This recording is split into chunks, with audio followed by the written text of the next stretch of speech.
Hello everyone, good morning. कैसे हैं आप लोग? स्वागत है आपका खान ग्लोबल स्टडीज के ऑफिशियल ऐप पर। मैं आपका जीएस मेंटर ज्ञान प्रकाश झा आपके सामने हाजिर हूं पॉलिटी की अगली क्लास लेकर। And today we are going to discuss article 17, 18 and article 19। तो एक बार जितने भी बच्चे देख रहे हैं सभी बच्चे एक बार जुड़ जाएंगे and then we will start the session of today. फिर हम लोग आज के मुद्दे को स्टार्ट करते हैं, आज के सेशन को स्टार्ट करते हैं और आज के महत्वपूर्ण कॉन्सेप्ट को सीखने का प्रयास करते हैं। तो सभी बच्चे एक बार जल्दी से जुड़ जाएंगे and then we will start the session of today. Last class में हम लोगों ने आर्टिकल 16 कंक्लूड कर लिया था। आर्टिकल 16 में जितने भी प्रोविजंस थे उससे रिलेटेड जो भी डिफरेंट कमिटीज थी, जो भी कमीशन बने थे, है ना, उससे रिलेटेड जो भी इंपॉर्टेंट एस्पेक्ट थे उसे हम लोगों ने देख लिया था। ठीक है, तो सभी लोग एक बार जुड़ जाएं, फिर हम लोग स्टार्ट करते हैं आज के सेशन को। हेलो सत्यम, अवनीश, बिंसी, रोहन, जयप्रकाश, हरद्वारा, राकेश कुमार। चलिए, तो अब हम लोग बात करते हैं आर्टिकल 17। आर्टिकल 17 क्या कहता है? बहुत इंपॉर्टेंट फंडामेंटल राइट है। ये कहता है क्या? ये कहता है abolition of untouchability. Abolition of untouchability, या फिर इसे क्या कहते हैं? छुआछूत का निषेध। छुआछूत का निषेध। छुआछूत का निषेध। और छुआछूत के निषेध की जब आर्टिकल 17 की बात करते हैं दोस्तों, तो याद रखिएगा, it is an absolute fundamental right. It is an absolute fundamental right. यानी क्या है? ये एक अब्सोल्यूट फंडामेंटल राइट है। इसका मतलब ये है कि there was no any exception of this fundamental right. इस फंडामेंटल राइट का कोई एक्सेप्शन नहीं है, कोई अपवाद नहीं है इस मौलिक अधिकार का। यानी कि देयर किसी भी पर्सन को, किसी भी व्यक्ति को छुआछूत को बढ़ावा देने का अधिकार नहीं। ऐसा नहीं है कि prime minister can promote untouchability, no. President can promote untouchability, no.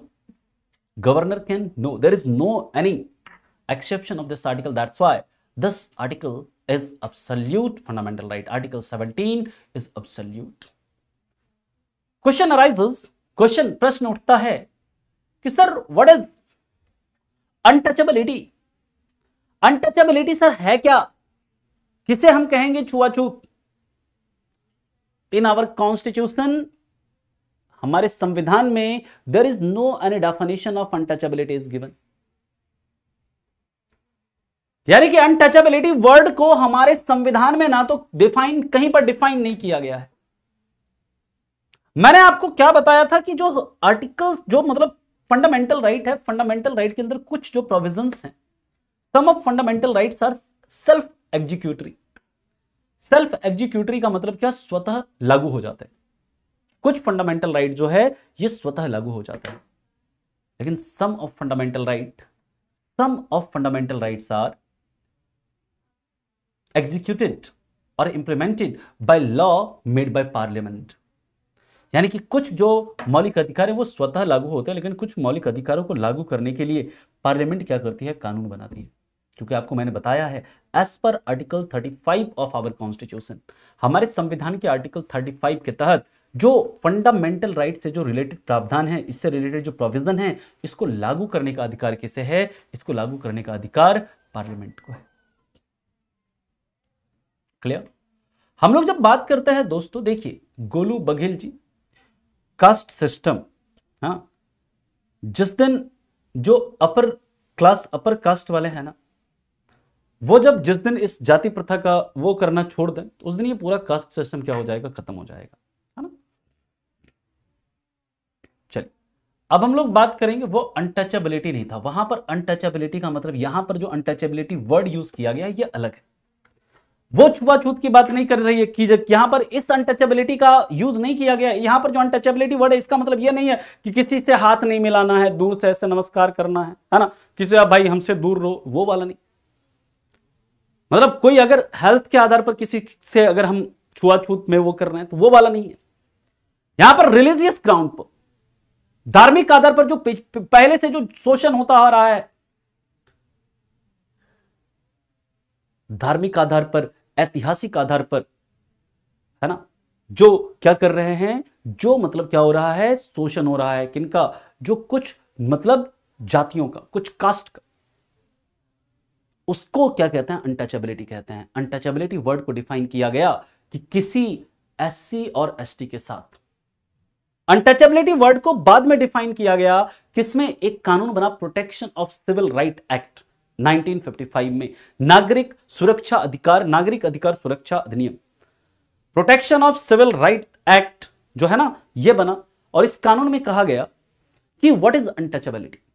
Untouchability का मतलब यह कहा गया कि किसी एससी या किसी एसटी के साथ उसके जाति के आधार पर क्या करना, भेदभाव करना।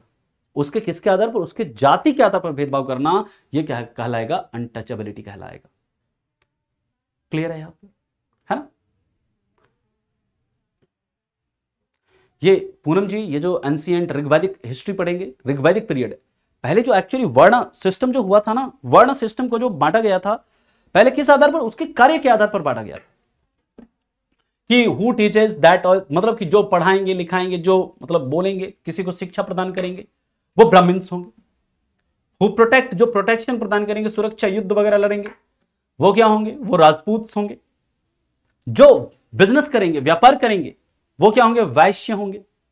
और जो मतलब इन जातियों के मतलब कार्य में जो मदद करेंगे, जो उसको क्या कहेंगे, उन्हें शूद्र कहेंगे। ये ऋग्वैदिक पीरियड में इस आधार पर वर्गीकरण हुआ था।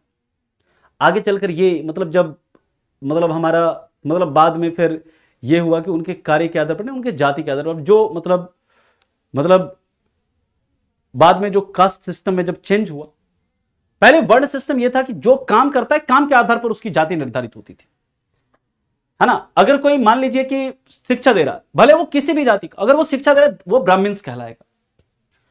कोई अगर प्रोटेक्शन दे रहा है, कोई रूल कर रहा है ना, युद्ध कर रहा है, तो वो है, उसको क्या, राजपूत कहेंगे। इसी तरह जो बिजनेस कर रहा है, जो बिजनेस कर रहा है, व्यापार कर रहा है, उसे क्या, वैश्य कहा जाता। तो कार्य के आधार पर जाति निर्धारित होती थी। लेकिन बाद में जब ऋग्वैदिक फिर आफ्टर वैदिक काल आया, तो वहां पर यह कह दिया गया कि जो मतलब मान लीजिए कि अब जो मतलब कार्य के आधार पर जाति, तो लेकिन वो अब क्या होगा कि अगर मान लीजिए कोई अगर वैश्य, तो उसका जो पुत्र है वो वैश्य कहलाए, वही वैश्य ही रहे, मतलब वो वंशानुगत हो गया आप जाति। ठीक, तो याद रखिएगा जब हम बात करते हैं यहां पर किसकी, अनटचेबिलिटी की, तो अनटचेबिलिटी वर्ड के बारे में सबसे पहले याद रखिएगा। अनटचेबिलिटी वर्ड यानी छुआछूत वर्ड को हमारे संविधान में, छुआछूत वर्ड को हमारे संविधान में डिफाइन नहीं किया गया है, डिफाइन नहीं किया गया है।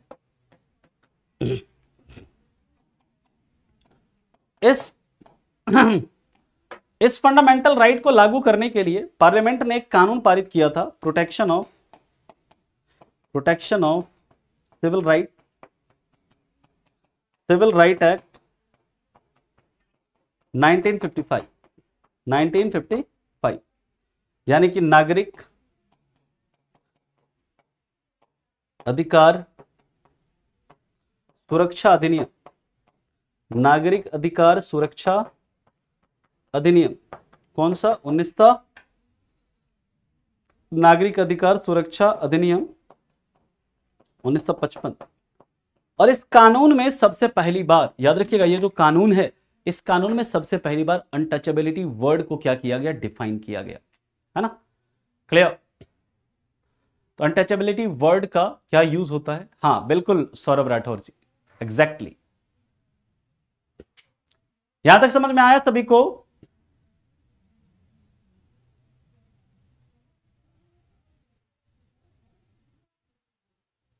यहां तक किसी को कोई समस्या, कोई परेशानी, कोई दिक्कत है तो बताइए। अब यहां पर हम लोग देखेंगे what is definition of untouchability, है ना, ये क्या हुआ, फिर उसके बाद हम लोग और भी चीजों को डिस्कस करेंगे। यहां तक किसी को कोई दिक्कत है, परेशानी है तो बताइए।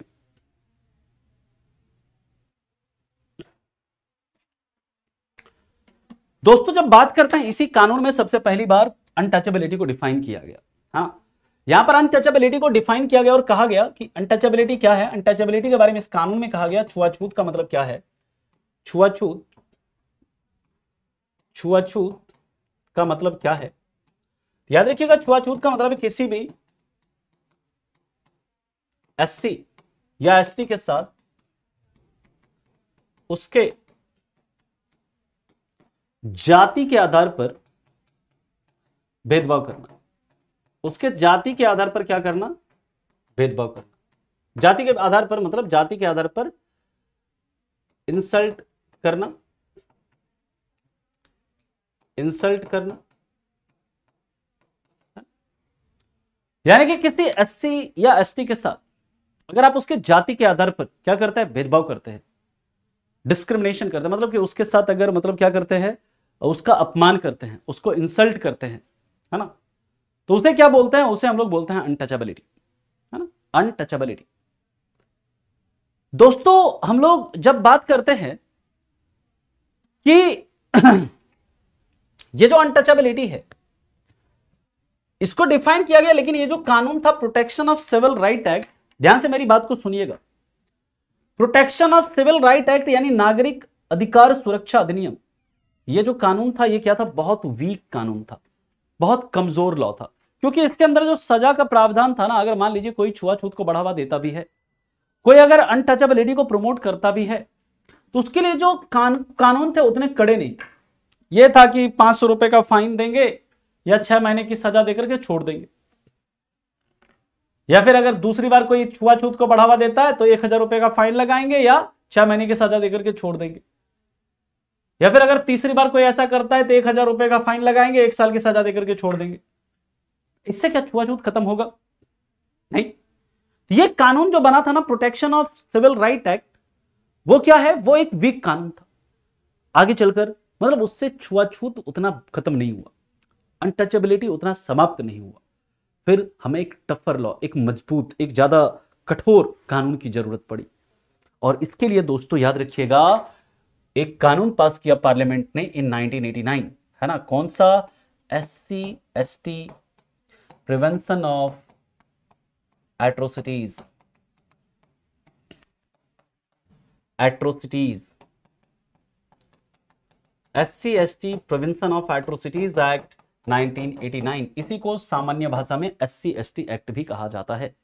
इसी को सामान्य भाषा में क्या कहते हैं? एससी एसटी एक्ट भी कहते हैं, यानी कि इसे हिंदी में कहते हैं एससी एसटी यानी अनुसूचित जाति अनुसूचित जनजाति अत्याचार निवारण, अत्याचार निवारण,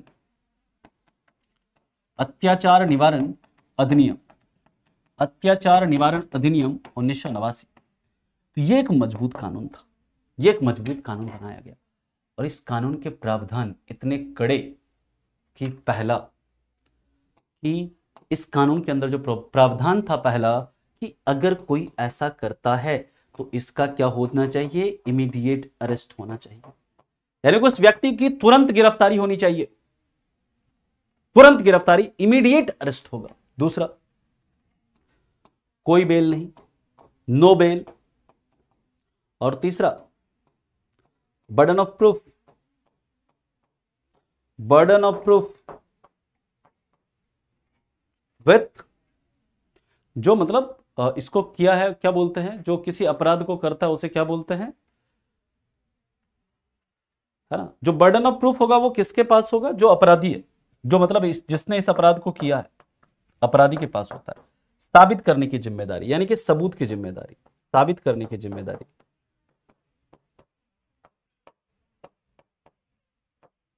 कहेंगे सर ये समझ में नहीं आया कुछ, कोई बात नहीं, अभी समझेंगे। मतलब ये कानून इतना कड़ा है। हाँ, कन्विक्ट कह सकते हैं, कन्विक्ट, यस, दोषी जो है ना, दोषी, यहां पर अपराधी की जगह पर आप दोषी लिख लीजिए, कन्विक्ट लिख लीजिए, नॉट अपराधी, यहां पर कन्विक्ट लिख लीजिए, दोषी लिख लीजिए, ठीक है, this is correct word, convict या दोषी।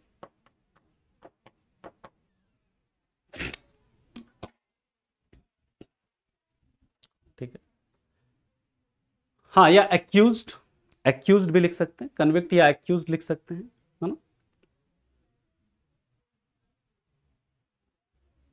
मेरी बात को ध्यान से सुनिएगा, जो मैं समझाना चाह रहा हूं ध्यान से सुनिए।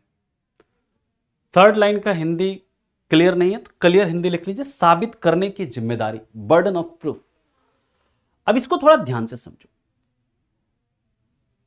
मान लीजिए एकदम नीचे लिखा है मैंने साबित करने की जिम्मेदारी यानी बर्डन ऑफ प्रूफ, पहले लिख लिया यहां तक, फिर हम समझाएंगे आपको।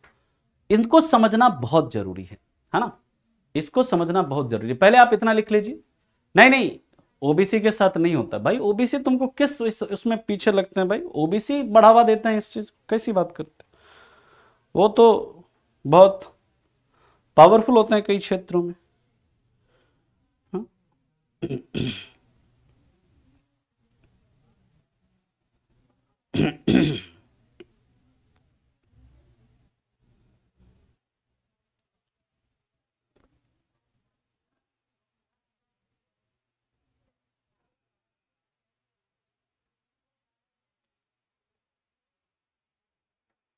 ठीक, समझा आप इसको, यहां तक किसी को कोई दिक्कत? चलिए अब देखिए, इस छुआछूत का मतलब क्या होता है, ये क्या इस कानून में कहा गया कि छुआछूत का मतलब कि अगर कोई मान लीजिए छुआछूत मतलब जाति के आधार पर क्या करे, किसी का अपमान करे, या छुआछूत को क्या करे, बढ़ावा दे, प्रमोट करे, या फिर क्या करे, उसको जस्टिफाई करे, है ना, तो उसको क्या बोलते हैं, अनटचेबिलिटी बोलते हैं। जैसे मान लीजिए कि कोई लोअर कास्ट का एससी या एसटी कम्युनिटी का कोई व्यक्ति है, उसने गांव में कोई दुकान खोला, है ना, कोई दुकान खोला गांव में, और गांव में दुकान खोला तो उसको जाकर मान लीजिए कह रहा है कोई अपर क्लास का, अपर कास्ट का आदमी जाकर के कि यार तुम इस पर्टिकुलर कास्ट से हो, तुमने कैसे हिम्मत कर ली दुकान खोलने की, तुमको किसने दे दिया अधिकार ये दुकान खोलने का, तुमको पता नहीं है तुम किस कास्ट से हो, तुमसे लोग सामान खरीदेंगे नहीं खरीदेंगे, जो भी, यानी कि उसके जाति के आधार पर क्या कर रहे हैं आप, उसका अपमान कर रहे हैं। मान लीजिए वो किसी पार्क में घूम रहा है या किसी बातिंग घाट पर वो स्नान कर रहा है, आप क्या कर रहे हैं, उसके कास्ट के आधार पर, वो एससी एसटी कम्युनिटी का, और आप कह रहे हैं तुमने यहां पर आकर नहाने की हिम्मत कैसे की, तुम्हें पता नहीं है तुम किस कास्ट से बिलोंग करते हो, उसके जाति के आधार पर क्या कर रहे हैं, उसका अपमान कर रहे हैं, सिर्फ एससी और एसटी के साथ, बाकी कोई और कास्ट नहीं होगा यहां पर, सिर्फ मतलब कोई और कम्युनिटी नहीं, सिर्फ एससी और एसटी, अगर उसके साथ अगर आप जाति के आधार पर अगर उसका अपमान करते हैं, पहला ये अनटचेबिलिटी है। दूसरा, अनटचेबिलिटी को प्रमोट कर रहे हैं आप। मान लीजिए कि कोई दुकान खोला, किसी एससी या एसटी कम्युनिटी के किसी व्यक्ति ने गांव में कोई दुकान खोला, ठीक, और वहां पर लोगों को जाकर आप कह रहे भाई उससे सामान मत लेना, वो ना इस जाति का है ना, वो सही जात नहीं है, मतलब कि जाति के आधार पर क्या कर रहे हैं आप, अनटचेबिलिटी को प्रमोट कर रहे हैं, लोगों के अंदर क्या कर रहे हैं, इसको बढ़ावा दे रहे हैं कि नहीं नहीं उससे सामान मत लेना, है ना, ये क्या है, अनटचेबिलिटी है। तीसरी बात, थर्ड पॉइंट याद रखिएगा, नहीं नहीं माइनॉरिटीज, मैं बार बार बस बात क्या कर रहा हूं, एससी और एसटी, वहां माइनॉरिटीज मैंने वर्ड कहीं पर यूज किया है नहीं, ठीक।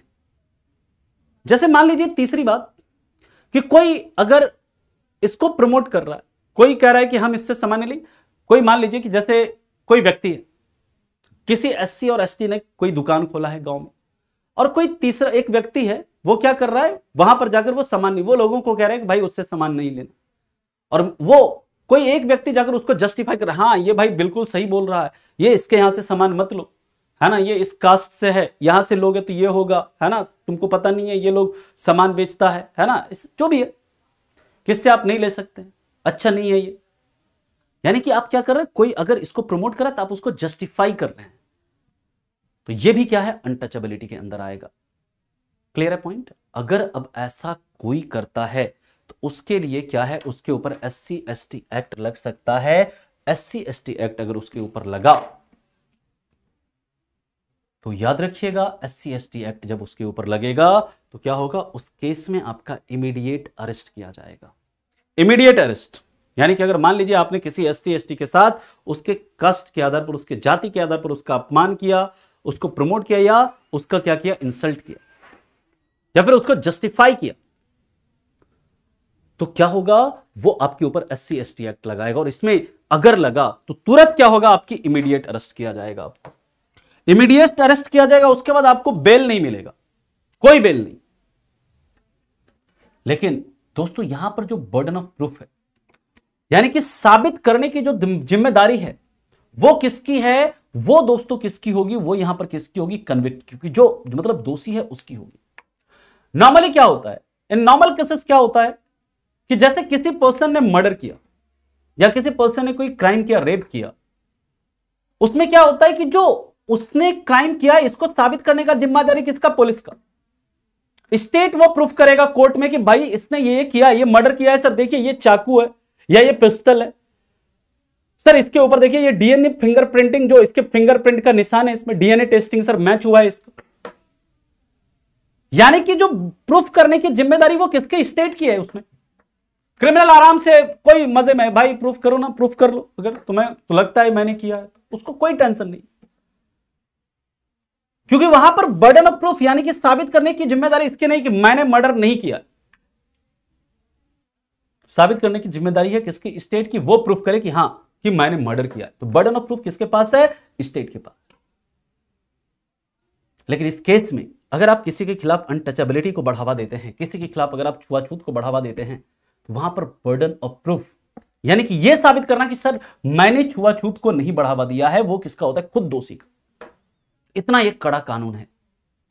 यानी कि मान लीजिए अगर कि किसी ने, मान लेते हैं यहां पर जैसे ए पर्सन है, ध्यान से समझिएगा, ए है और ये पर्सन बी है। ध्यान से मेरी बात को समझना, एग्जांपल ये समझना है, अगर आपको ये थर्ड वाला कॉन्सेप्ट समझना है तो ये ए क्या करता है? ए मान लीजिए किसी अपर कास्ट का है और बी जो है क्या है? एससी एसटी से बिलोंग करता है। बी ए से क्या करता है? कर्जा लेता है, मान लीजिए कि 1 लाख रुपया लेता है कि मालिक 1 लाख रुपया दीजिए, हमको काम है, जो भी है हम आपको वापस कर देंगे। ध्यान से मेरी बात को सुनिए।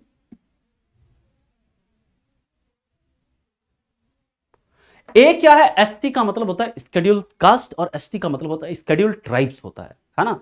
आर्यन ये तुम्हारी पहली क्लास है। अभी आकर आप, मैंने मतलब पूरी कहानी बता दी और आप आकर पूछना है कि what is SC and ST.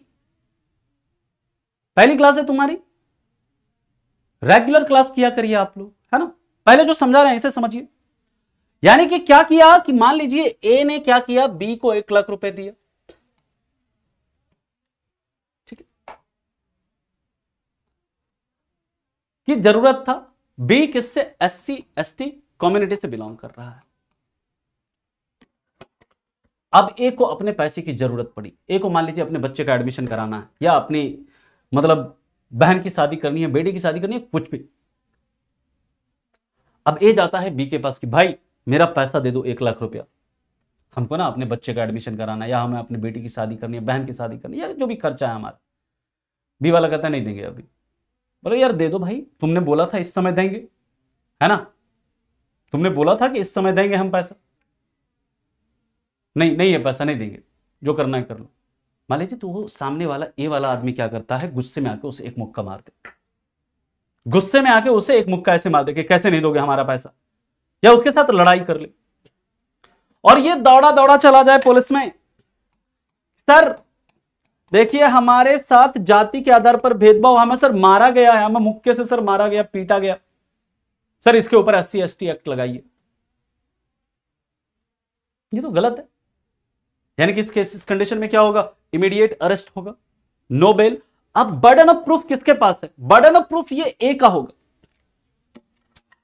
ए को यह साबित करना है कि सर मैंने छुआछूत नहीं किया है, मैंने इसके साथ जाति के आधार पर इसके साथ कोई वो नहीं किया है, इसका इंसल्ट नहीं किया सर। ये प्रूफ करेगा क्या? ये जाकर कोर्ट में कहेगा सर इस बंदे ने सर देखिए ये पैसा लिया था हमसे 1 लाख रुपया, सर ये देखिए प्रूफ है सर, वो मैं पैसा मांगने गया था, इससे पैसा मांगने गया सर मैंने, तो ये हमसे लड़ बैठा, तो उसी चक्कर में सर मैंने भी इसको 1-2 मुक्का मार दिया सर, मैंने इसकी कास्ट के आधार पर इसके साथ सर कोई इंसल्ट नहीं किया, ये सर झूठा आरोप लगा रहा है हमारे ऊपर।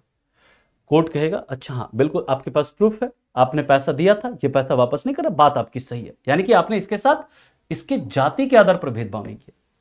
कोर्ट अगर ये एक्सेप्ट कर लेगा तो आपके ऊपर कहेगा कि नहीं ये बंदा सही है, इसके ऊपर एससी एसटी एक्ट नहीं लगेगा। यानी कि ये प्रूफ करना कि सर हमने अनटचेबिलिटी को प्रमोट नहीं किया, इसका जिम्मेदारी किसका होगा? जिसके ऊपर ये दोष लगाया गया, जो कन्विक्ट है उसका ही काम होगा, उसको ये सिद्ध करना होगा, उसको ये साबित करना होगा कि सर मैंने अनटचेबिलिटी को प्रमोट नहीं किया, मैंने छुआछूत नहीं किया। और इस कानून का दोस्तों इतना दुरुपयोग होता है हमारी सोसाइटी में, है ना, इतना दुरुपयोग होता है, इतना इसका मिसयूज है इस कानून का। जब एक report in 2020 I think supreme court ने एक रिपोर्ट मांगा गवर्नमेंट से कि आप ये बताइए, ठीक है, बी के साथ कुछ नहीं होगा, है, उसको डांट फटकार दिया जाएगा कि भाई गलत क्यों करते हो, ये वो दिस दैट, है ना। प्रूफ ना हो तो सजा मिलेगी उसको, मतलब सजा दी जाएगी, प्रूफ नहीं होगा तो जेल में रहेगा वो। याद रखिएगा दोस्तों, इसका इतना मिसयूज होता है कि सुप्रीम कोर्ट ने एक रिपोर्ट मंगाया 2020 में गवर्नमेंट से, और वहां पर पूछा कि भाई SC ST के खिलाफ कितने केस दर्ज किए गए हैं। कहा कि सर 100 केस में से, मतलब 100 केस अगर दर्ज किए गए हैं तो उसमें कितने केसेस फर्जी हैं। तो उसमें यह देखा गया कि 97% केसेस जो होते हैं उसमें क्या होते हैं, फर्जी होते हैं। 97% ऑफ केसेस आर, मतलब वो जो होता है फर्जी होता है ना, जब रिपोर्ट मंगाया गवर्नमेंट ने तो, है ना। क्लियर है पॉइंट। तो इसको लेकर क्या हुआ, इसको लेकर एक केस आता है। ध्यान से मेरी बात को सुनिएगा। यहां तक बात समझ में आ गई आपको, यहां तक समझ में बात आ गई।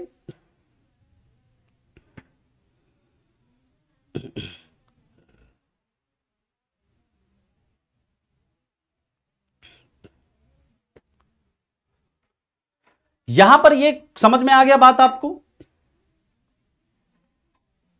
अब देखिए क्या होता है, ये इतना मतलब कानून का जब दुरुपयोग होने लगा, बहुत दुरुपयोग होता है इस कानून का हमारे सोसाइटी में, यानी कि अगर मतलब बेवजह का भी SC ST एक्ट लगा दिया जाता है, और इतना मतलब इसमें क्या होता है ना, जब SC ST एक्ट लगता है किसी के ऊपर, मान लीजिए कि कोई 21 साल का है, 22 साल का है, 23 साल का है, उसके ऊपर SC ST एक्ट लग गया, उसने कुछ ऐसा किया भी नहीं है ना, और मतलब बर्डन ऑफ प्रूफ उसके पास है कि उसको साबित करना है कि उसने नहीं किया।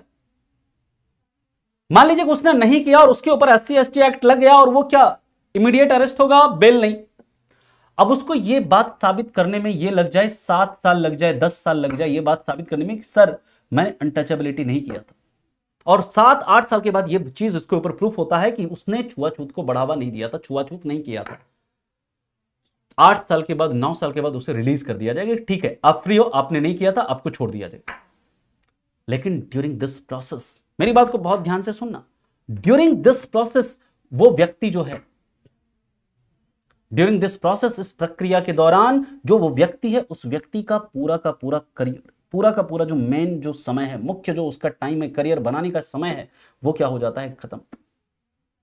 जिस समय उसे करियर बनाना है, वो 5 साल, 7 साल, 8 साल वो जेल में, उसने अपने जीवन का महत्वपूर्ण समय कहां पर, जेल में बिता दिया। इसका क्या, इसके लिए कोई प्रावधान है? तो इसके लिए कोई प्रावधान नहीं है।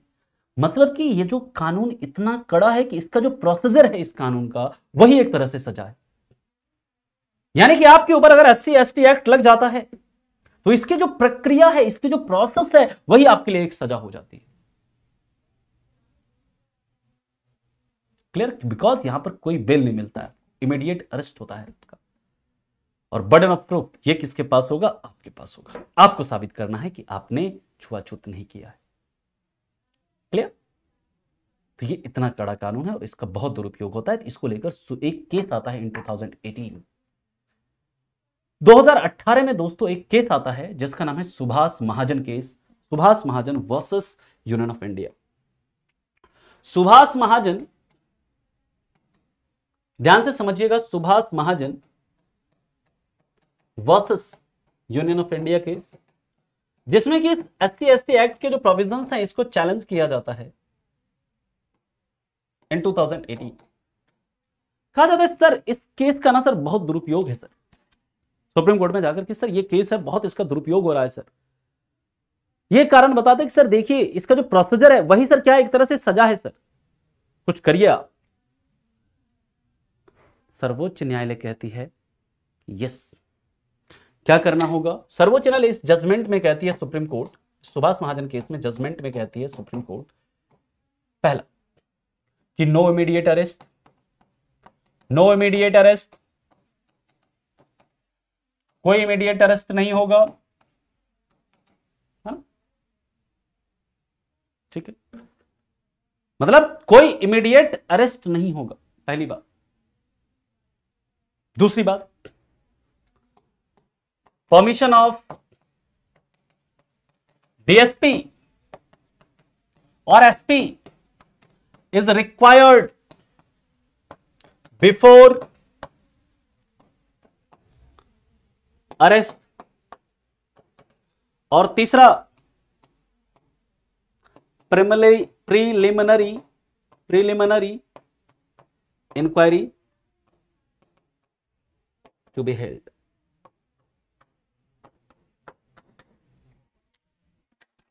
इसका मतलब समझिए, हिंदी में लिख लीजिएगा, मैं हिंदी में बोल देता हूं, आप लोग लिख लेना। जब तक कि ये मतलब कभी उसमें बेल होगा ही नहीं, अगर जब तक ये जब साबित हो जाएगा कि आपने किया ही नहीं है वो अपराध, तभी आपको छोड़ा जाएगा, अदरवाइज आपको छोड़ा नहीं जाएगा।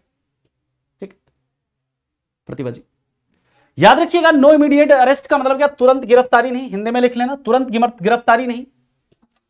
दूसरा लिख लीजिएगा कि डीएसपी या एसपी की परमिशन, डीएसपी या एसपी की अनुमति गिरफ्तारी से पहले जरूरी। और तीसरा कि एक प्राथमिक गिरफ्तारी से पहले यानी एफआईआर दर्ज करने से पहले एक प्राथमिक जांच होगी।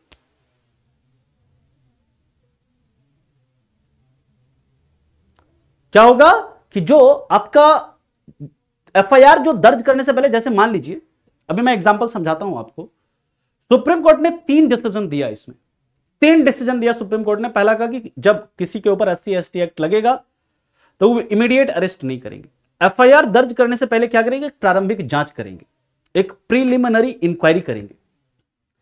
और तीसरा कि जब भी गिरफ्तार करना होगा, गिरफ्तारी से पहले आप एसपी या डीएसपी से क्या करेंगे? परमिशन लेंगे, क्योंकि एसपी और डीएसपी वो ज्यादा एजुकेटेड होता है, ज्यादा हाईली क्वालिफाइड होता है, तो उसको ज्यादा समझ होगी किसी केस की।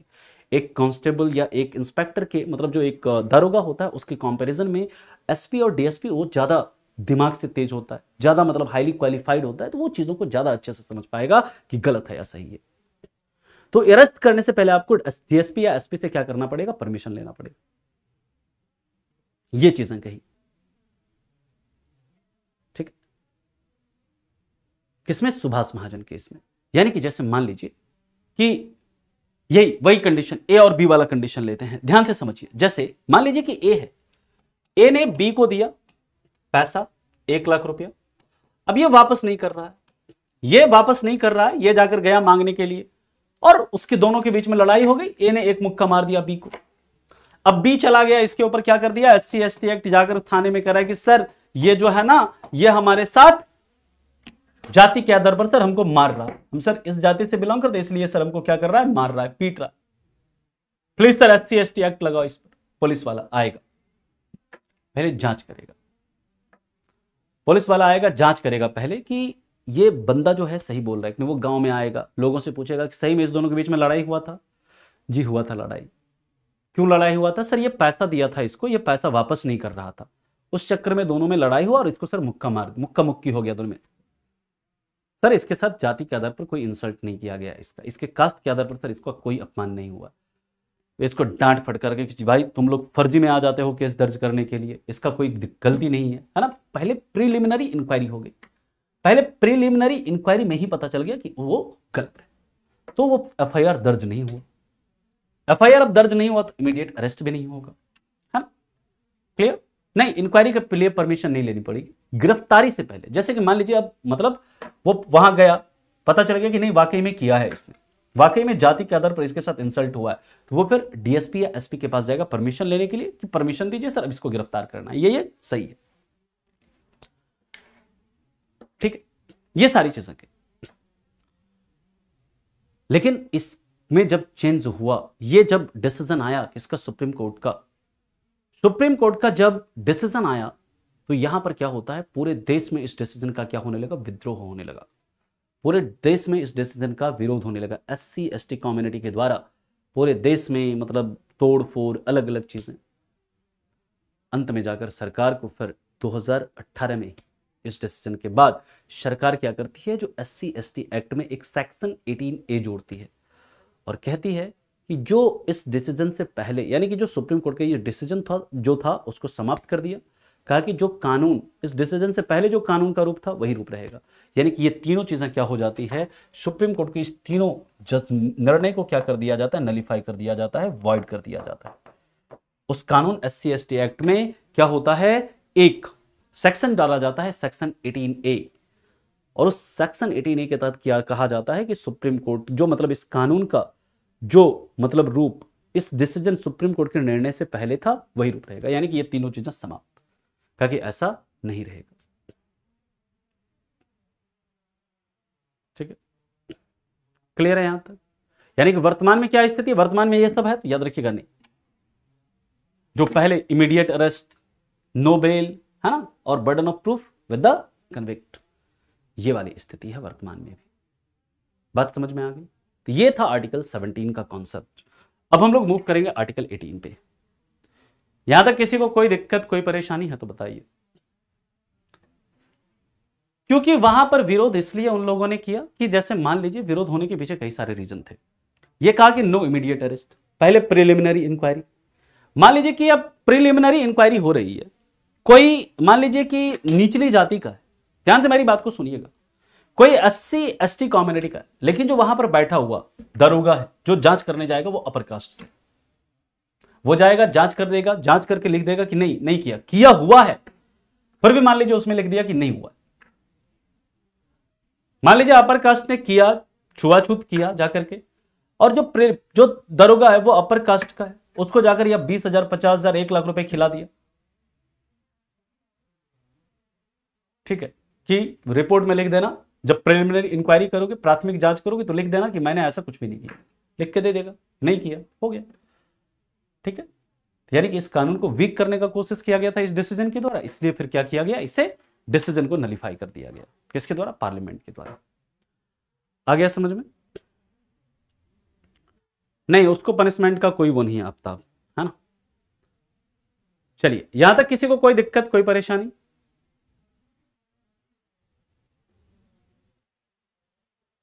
देखिए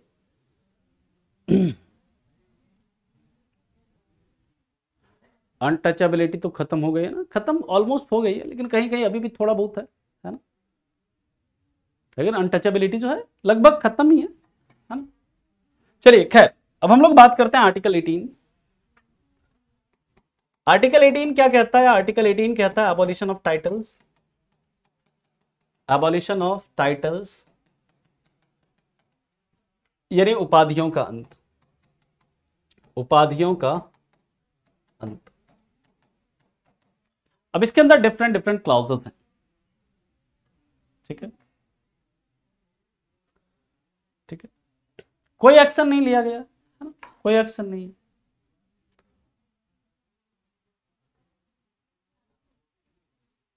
ठीक है,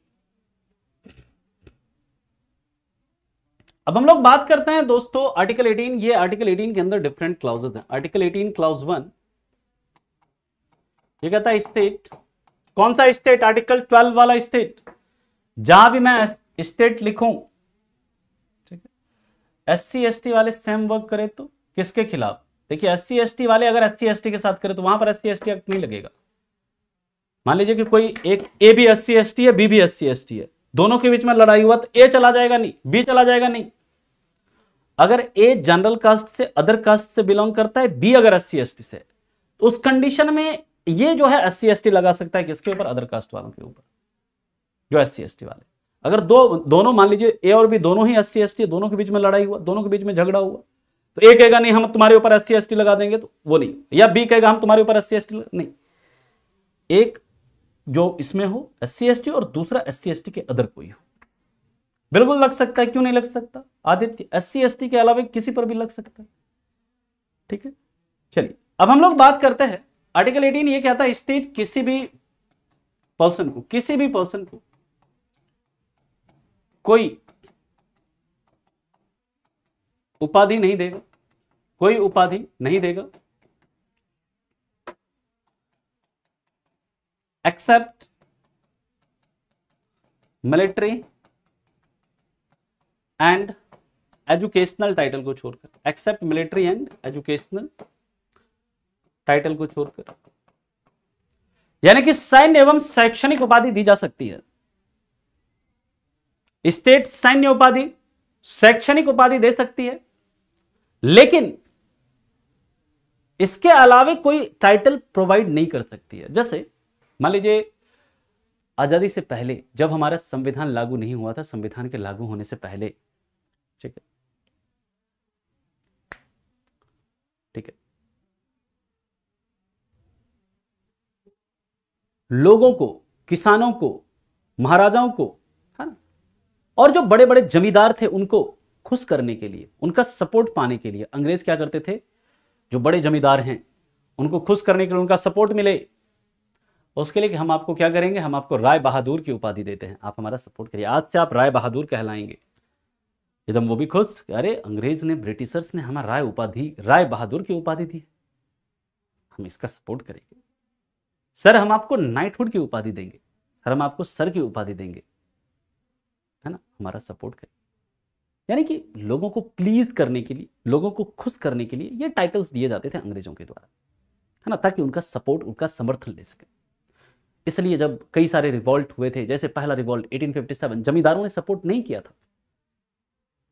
जो बड़े बड़े जमींदार थे, जो बड़े बड़े समाज के लोग थे, उन्होंने, वो दूर रहे थे उस विद्रोह से, क्योंकि अंग्रेज उनको प्लीज करने के लिए टाइटल्स देते थे, Rai Bahadur, sir, knighthood, different titles.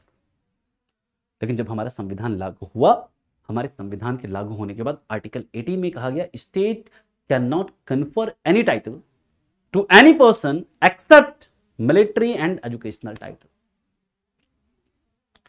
यानी कि राज्य जो है किसी भी व्यक्ति को शैक्षणिक एवं सैन्य उपाधि के अलावा कोई टाइटल प्रदान नहीं करेगी। मतलब आप अपने, अगर आपको लेफ्टिनेंट, अगर आप लेफ्टिनेंट हैं, लेफ्टिनेंट का वो मिल सकता है टाइटल। अगर आप कर्नल हैं, कर्नल का टाइटल मिल सकता है ना। अगर आप ब्रिगेडियर हैं, ब्रिगेडियर का टाइटल मिल सकता है। अगर आप कैप्टन हैं, कैप्टन का टाइटल मिल सकता है। अगर आप इंजीनियर हैं, इंजीनियर का टाइटल लग सकता है आपके साथ। अगर आप डॉक्टर हैं, डॉक्टर का टाइटल लग सकता है। अगर आप पीएचडी हैं, डॉक्टर लगा सकते हैं। इस तरह अगर आप मतलब कॉलेज में प्रोफेसर है तो प्रोफेसर लगा सकते हैं, वो आपका एजुकेशनल टाइटल है। ठीक है, याद रखिएगा दोस्तों। दूसरा कहता है आर्टिकल 18 क्लाउज 2। आर्टिकल 18 क्लाउज 2 कहता है कोई भी सिटीजन यानी नागरिक फॉरेन से कोई टाइटल नहीं लेगा, कोई टाइटल नहीं लेगा।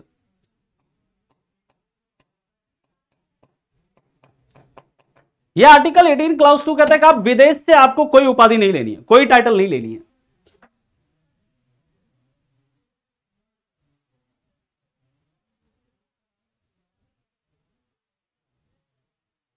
यार गोलू, क्या तुम मतलब बच्चों वाली बात कर रहे हो यार, तुम सीडीएस के लिए प्रिपेयर कर रहे हो, है ना,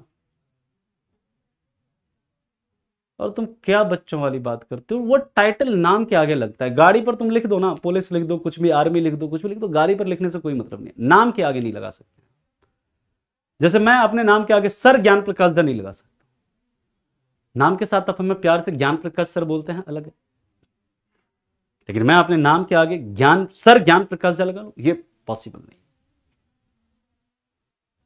ठीक है, ये स्टेट ऐसा नहीं दे सकती है ना। जैसे मान लीजिए अब कोई, एक सेकंड के लिए, जैसे मान लीजिए कि रविंद्र जडेजा है, ध्यान से मेरी बात को सुनिए, रविंद्र जडेजा है, या किसी को नेताजी बोलते हैं, नेताजी सुभाष चंद्र बोस या बापू या गुरुदेव, ये सब क्या स्टेट ने कन्फर किया था, क्या स्टेट ने दिया था क्या? और खैर ये दिया भी गया है। मान लीजिए महात्मा गांधी को बापू की उपाधि, राष्ट्रपिता की उपाधि, या सुभाष चंद्र बोस को नेताजी की उपाधि, या फिर रविंद्रनाथ टैगोर को गुरुदेव की उपाधि, अलग अलग जो भी है मान लेते, तो वो प्री कॉन्स्टिट्यूशनल एरा का, यानी हमारे संविधान के लागू होने पहले की बात है। अब उसके बाद मान लीजिए जैसे कोई शाहरुख खान को किंग खान कहे, जैसे कोई सचिन तेंदुलकर को मास्टर ब्लास्टर कहे, है ना। इसी तरह मान लीजिए कि कोई रविंद्र जडेजा है, उसको सर रविंद्र जडेजा कहे, तो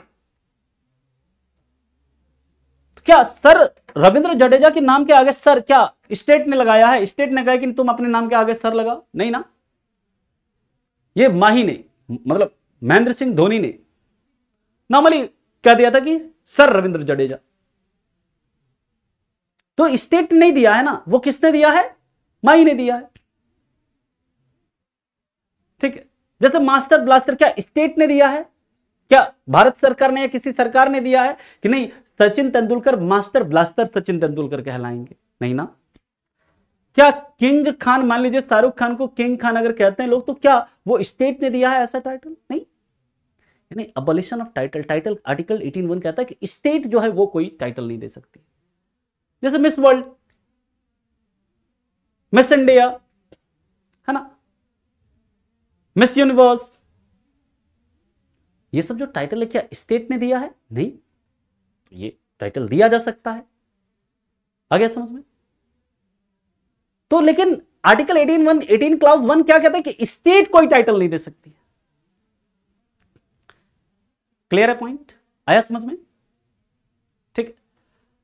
नेताजी, ठीक है, नेताजी बोलते हैं उनको, लेकिन क्या स्टेट ने कहा है कि मुलायम सिंह के साथ नाम के आगे अब से नेताजी मुलायम सिंह यादव कहा जाएगा उनको? नहीं, लोग उनको प्यार से बोलते हैं नेताजी। स्टेट ने ऐसा कोई टाइटल दिया है? नहीं।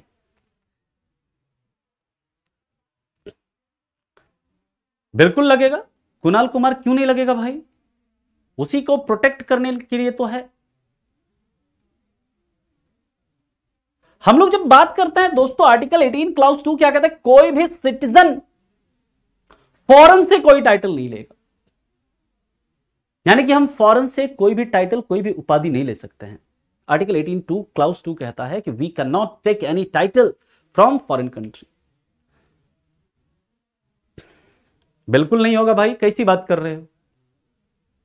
बिल्कुल नहीं होगा, है ना। चलिए sir, doctor APJ Abdul Kalam, तो डॉक्टर क्या एजुकेशनल है ना, है ना, है समझ में? निशाने पाकिस्तान, देखिए निशाने पाकिस्तान जो है ना, ये मतलब लिया, है ना। निशाने पाकिस्तान ये क्या है? ये सम्मान है, वो एक टाइटल नहीं है। जैसे मान लीजिए कई सारे नरेंद्र मोदी जी को, राष्ट्रपति जी को अलग अलग देशों का सर्वोच्च नागरिक का सम्मान मिलता है, तो they are not titles, they are award. जो निशाने पाकिस्तान है वो क्या है? वहां का पाकिस्तान का सर्वोच्च नागरिक का सम्मान है, वो एक अवार्ड है। Award can be taken, titles can not. Okay, title हो गया सर, नाइटहुड। जैसे अभी ना कुछ दिन पहले सुनील गावस्कर, है ना, सुनील गावस्कर को मिलता है सर की उपाधि। ब्रिटेन सरकार देती है कि सर की उपाधि हम आपको देंगे। वो लेने के लिए जाते हैं, पूरा कोट उट पहन के जाते हैं कि अब हमें सर की उपाधि मिली है, बहुत खुश, नाइटहुड की उपाधि हमें मिली है ब्रिटिश गवर्नमेंट के द्वारा। उनको बुलाते हैं, किनको? सुनील गावस्कर, भाई साहब इधर आइए। हाँ क्या हुआ? अरे सुने आपको ब्रिटिश गवर्नमेंट ने सर की उपाधि दी। हाँ भाई दे रहे, देख लो पूरा क्या कहते हैं हम क्या कहते हैं, पूरा देख लो सूट बूट पहन के एकदम जा रहे हैं लेने के लिए, फ्लाइट लेंगे अभी, जा रहे हैं वहीं पे। अरे इधर आ, या देखो ये आर्टिकल 18 क्लास 2 है। क्या लिखा है इसमें? कि कोई भी सिटीजन, भारत के नागरिक हो, हाँ हूं भारत का नागरिक, मेरा पासपोर्ट है देखो, एनी सिटीजन फॉरेन से कोई टाइटल नहीं लेगा, यानी विदेश से कोई उपाधि नहीं लेगा। अरे ऐसा है क्या? फिर हम नहीं ले सकते उपाधि? नहीं, नहीं ले सकते। क्लियर? यानी कि आर्टिकल 18 क्लास 2 क्या कहता है कि आप विदेश से कोई भी टाइटल नहीं ले सकते हैं। समझो।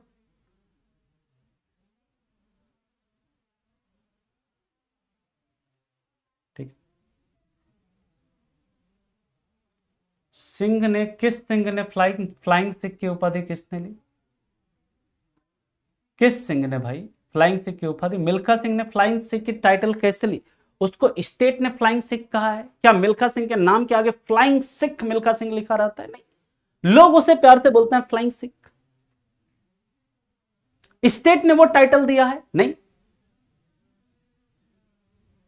आया समझ में? उनका नाम सिंपल मिल्खा सिंह। अब लोग उन्हें प्यार से क्या बोलते हैं? फ्लाइंग सिख। उन्हें स्टेट ने ऐसा कोई टाइटल कन्फर नहीं किया, स्टेट कोई टाइटल ऐसा नहीं दे सकती। ठीक है, चलिए अब हम लोग बात करते हैं आर्टिकल 18 क्लाउज 3।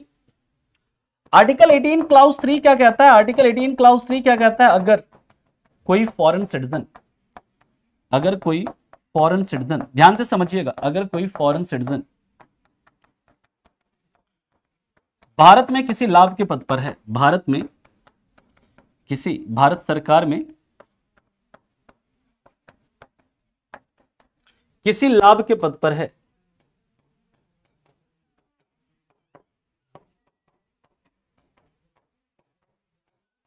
तो वह प्रेसिडेंट के परमिशन के बाद, तो वो प्रेसिडेंट के परमिशन के बाद, प्रेसिडेंट के परमिशन के बाद फॉरेन से कोई टाइटल लेगा, फॉरेन से कोई टाइटल लेगा।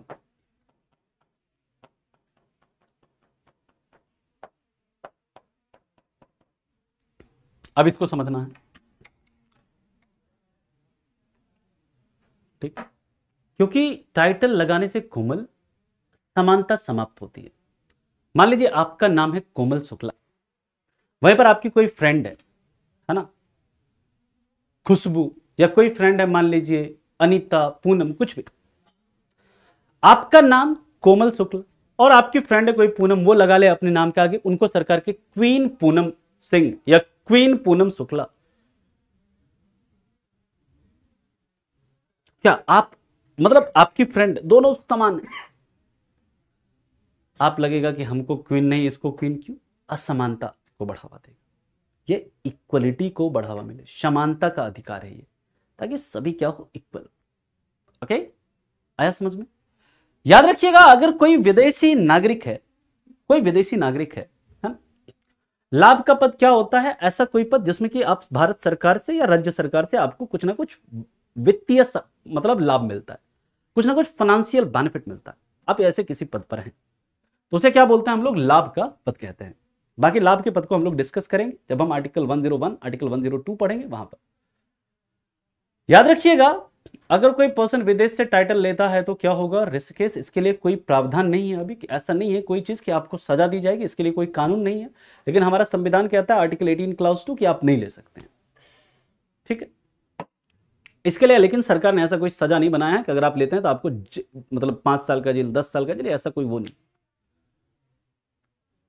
याद रखिएगा, आर्टिकल 18 क्लॉज 3 क्या कहता है कि अगर कोई विदेशी नागरिक, कई सारे ऐसे फॉरेन सिटीजन्स होते हैं जो कि भारत सरकार के अंदर एज ए एडवाइजरी कैपेसिटी काम करते हैं, मतलब अलग अलग जैसे संस्था में, अलग अलग गवर्नमेंट के प्रोजेक्ट में वो क्या करते हैं? काम करते हैं।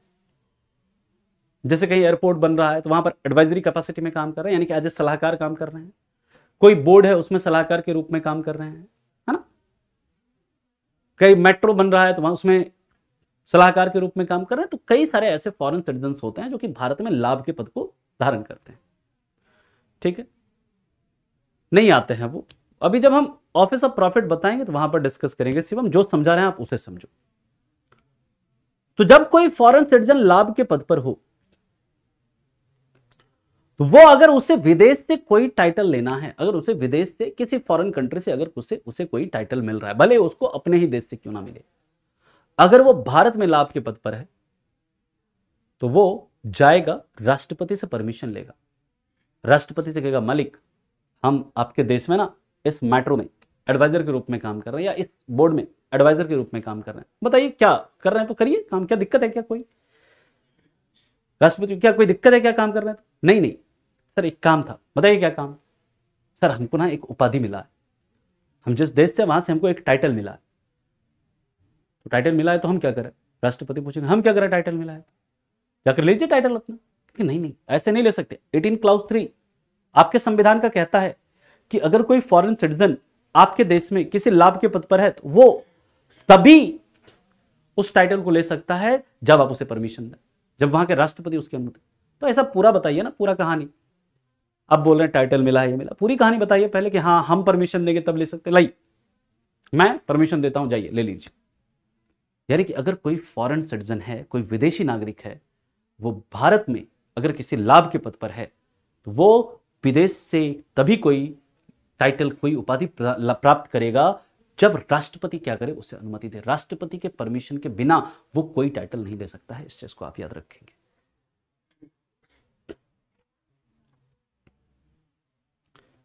तो इंडिया का सिटीजनशिप ले लेता है तो मोहन जी इंडिया के सिटीजनशिप के लिए क्या कहानी है? कोई भी सिटीजन फॉरेन से कोई टाइटल नहीं लेगा, तो यानी कि वो फॉरेन से कोई टाइटल नहीं लेगा। फिर अगर वो भारत का नागरिक बन जाता है तो सिंपल सी बात है। आया समझ में? क्या भारत सरकार फॉरेन सिटीजन को कोई उपाधि प्रदान कर सकता है? फॉरेन सिटीजन को भी प्रदान नहीं कर सकता भाई। यहां पर क्या लिखा है? किसी भी पर्सन को कोई उपाधि, किसी भी पर्सन में सिटीजन और नॉन सिटीजन दोनों आते हैं ना, किसी भी पर्सन में सिटीजन और नॉन सिटीजन दोनों ही आएंगे ना जी, बताइए। भारत का नागरिक नहीं है सर, भारत रत्न टाइटल है या सम्मान? भारत रत्न एक सम्मान है ना अनिकेत जी। भारत रत्न की स्टोरी हम लोग देखेंगे कल की क्लास में, है ना। भारत रत्न कब हुआ, कैसे कि हुआ, कितने लोगों को दिया जाता है ना, कब शुरू हुआ, किनको दिया जाता है, किन कारणों से दिया जाता है, एक वर्ष में अधिकतम कितना दिया जा सकता है, इसको बीच में कब समाप्त कर दिया गया, कब फिर शुरू किया गया, है ना, हर साल क्यों नहीं दिया जाता, ठीक, ये सारा चर्चा करेंगे। इसके ऊपर एक केस भी है, बालाजी राघवन केस, है ना, Balaji Raghavan versus union of India, है ना। इस केस की भी हम लोग डिस्कस करेंगे, इस केस की भी बात करेंगे। अब अभी तक किसी को कोई दिक्कत है, कोई परेशानी है, कोई समस्या है तो बताइए। कोई हमारे स्टेट नहीं दे सकता, बस कोई प्राइवेट कंपनी है, मान लीजिए कोई प्राइवेट कंपनी है, आपको दे दे, मतलब किंग ऑफ, जहां से भी आप बिलोंग करते हैं राजा जी, है ना, कोई प्राइवेट कंपनी है, आपको दे दे किंग ऑफ यूथ का टाइटल, कोई दिक्कत नहीं है।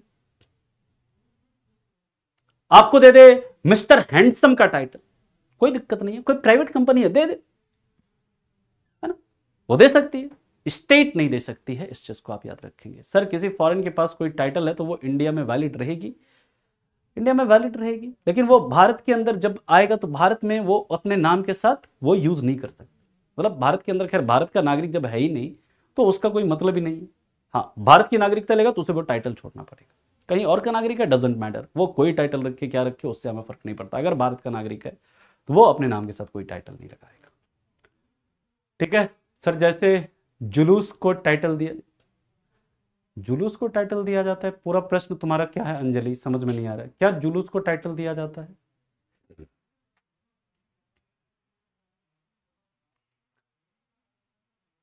सर कोई नागरिक और भारत का नागरिक भारत में काम करता है तो उसे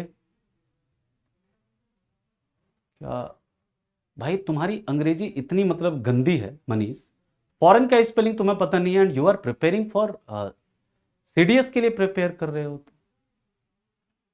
फॉरेन का इंग्लिश इंग्लिश स्पेलिंग पता नहीं है आपको, how you will qualify English section, कैसे लिखोगे भाई तुम ऐसे, ये बताओ। सर कोई नागरिक और भारत का नागरिक भारत में काम करता है, कहीं भी काम करता है, डजेंट मैटर, काम करने से मतलब नहीं है। अगर भारत का नागरिक है तो वो फॉरेन से कोई टाइटल नहीं ले सकता, भले वो कहीं भी काम करता है, उससे मतलब नहीं, ठीक है। फॉरेन स्टेट से कोई टाइटल नहीं ले सकता, है ना, कोई प्राइवेट कंपनी है वो दे टाइटल तो ले। विवेक बिंद्रा तो लगाते हैं डॉक्टर, है ना, अगर वो पीएचडी नहीं है तो डॉक्टर नहीं लगा सकते, है ना। खैर विवेक बिंद्रा को हम लोग नहीं पढ़ रहे हैं, विवेक बिंद्रा हमारे एग्जाम में नहीं आने वाला है ना, तो ये फर्जी के वो मत पूछिए। विवेक बिंद्रा कौन है और एक मोटिवेटर है जो भी, वो हमारे लिए नहीं है काम का, ठीक है। हमारे लिए काम का क्या है, जो इस बार भारत रत्न मिला, किसे मिला, कर्पूरी ठाकुर जी को, वो आपके लिए काम का है। मे बी ये question in your exam, Karpoori Thakur ji से सवाल पूछा जा सकता है। सर गांव का मुखिया टाइटल है, कुछ भी चंदन, गांव का मुखिया क्या स्टेट का पार्ट नहीं है? गांव का मुखिया लोकल गवर्नमेंट के अंदर आएगा ना जी, मुखिया तो स्टेट का पार्ट है, तो वो कैसे दे सकता है टाइटल किसी को? अब मुखिया जी, मान लीजिए किसी मुखिया किसी को अगर ऐसे नाम, प्यार से नाम से मतलब बुलाएं तो कोई दिक्कत नहीं है, लेकिन हाँ उसको ऐसे सर्टिफिकेट नहीं दे सकते हैं कि आज से तुम्हारा नाम ये हुआ, ये हम तुमको टाइटल प्रदान करते हैं, और उस पर साइन करके कि मुखिया ऑफ दिस पर्टिकुलर विलेज या दिस पर्टिकुलर ग्राम पंचायत, ऐसा नहीं कर सकते। नॉर्मली अब मुखिया जी किसी को, आप बाबू इधर आ जाओ या शेरे बहादुर ऐसे करके बोल रहे हैं नॉर्मली गांव में, तो उसको टाइटल देना नहीं कहते, है ना। चलिए भाई विष्णु कुमार, इसी बार पेपर देना है तुमको, हैं? कर्पूरी ठाकुर को अभी मिला है 2-3 दिन पहले, है ना। करंट अफेयर्स पढ़ लो भाई, है ना, एग्जाम देना है तो करंट अफेयर्स का बहुत इंपॉर्टेंट रोल है। और आपको ये भी नहीं पता है कि कर्पूरी ठाकुर को अभी अभी मिला है भारत रत्न, करंट अफेयर्स पढ़िए। सर एमएलए अपने नाम के आगे विधायक यूज करते हैं, स्टेट उनको देता है ये टाइटल क्या? स्टेट उनके परमिशन देता है कि नहीं भाई स्टेट तुम अपने नाम के आगे विधायक लो, नॉर्मली विधायक जी बोलते हैं या विधायक समथिंग, उनका सर्टिफिकेट में नाम चेंज हो जाता है क्या एमएलए बनने के बाद, कि विधायक समथिंग, विधायक एसएन सिंह या विधायक एपी सिंह, ऐसा कुछ होता है क्या? नहीं, वो नॉर्मली विधायक जी लोग बोलते हैं उसको। ठीक है, चलिए ठीक है, फिर मिलते हैं हम लोग आपसे, ठीक है ना, हम लोग मिलते हैं फिर आपसे अगली क्लास में। कल की क्लास में इसके आगे के मुद्दों को डिस्कस करेंगे। कल हमारा पूरा आर्टिकल 19 खत्म होगा, कल हम लोग आर्टिकल 19 को क्या करेंगे, कंप्लीट करेंगे, है ना। चलिए, तो मिलते हैं फिर आपसे अगली क्लास में, तब तक के लिए thank you so much, bye bye, take care and have a good day, thank you.